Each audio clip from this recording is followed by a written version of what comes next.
the chaos and panic spread further and further like a domino effect.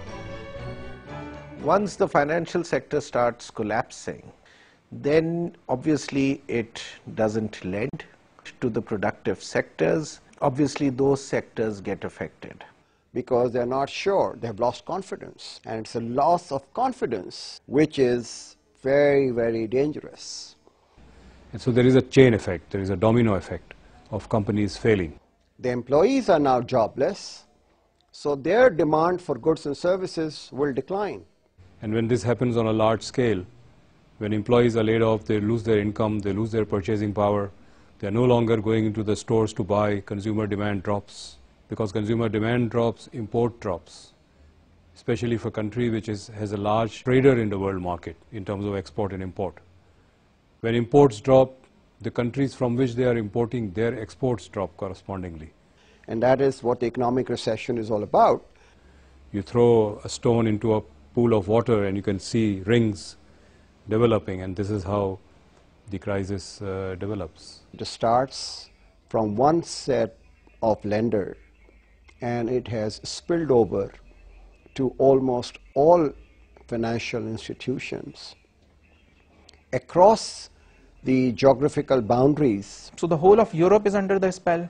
United States, Canada is already, North America is already suffering from this, and now this is coming down towards the economies which were the emerging economies. That's why in the G20 summit, the emerging economies were also feeling the heat. So India, China, Brazil, Russia, they are also feeling the heat because of this. So nobody knows that how many more countries will be sucked into the crisis. So it is both the intensity, the spread, as well as the coverage of the people who are affected, which has made this as one of the worst crises in the history of humankind since the Great Depression.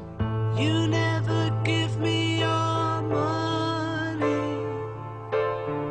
You only give me your funny paper.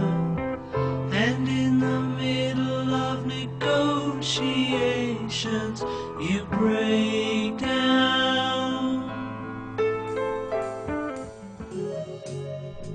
Now I had no option left except declaring bankruptcy.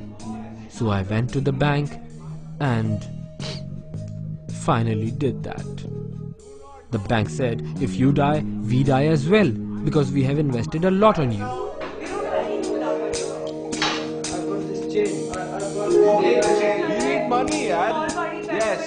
And then my wonderful banker friend came up with another brilliant solution. The idea was a government bailout.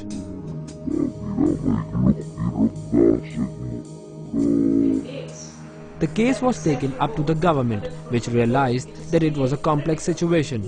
They thought if they don't provide the money to bail out, then Bubbloo Food Center, its bank, my suppliers, their banks, the investors in the bond market, everyone would be affected.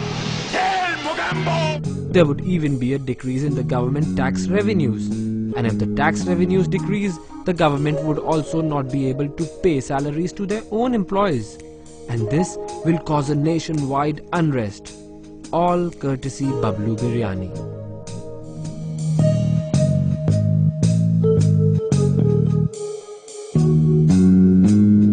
So the government decided in favor of bailout so that it could revive business activity.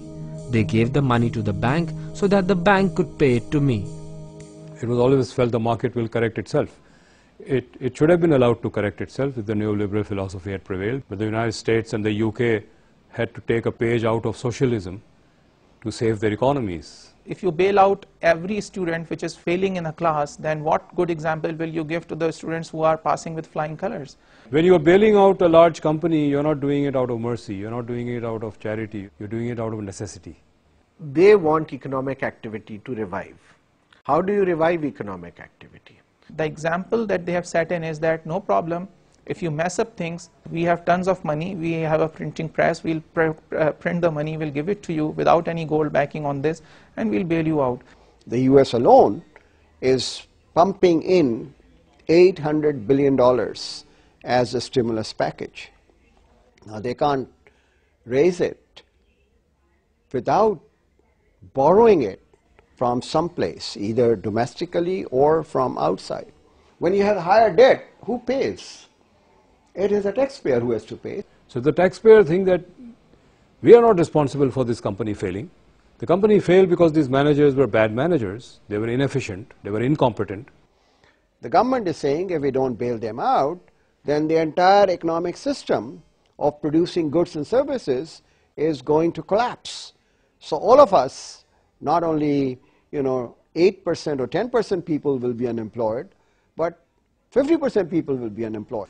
What sort of an economic system is this where all the profits are privatized and all the losses are nationalized? If you follow the standard capitalist formula, when a company is making money, it's its own money. But when it is losing money, it's supposed to lose its own money. You don't then support the company with taxpayer money. Governments provided these bailouts to the banks. Now, the banks had extremely infected balance sheets. So now the banks decided, rather than lending money out to the small producer, they decided to clean up their balance sheets. And this was done to me as well. Instead of the bailout benefits being transferred to me, they remained with the bank. I think all the bankers in the world are like that.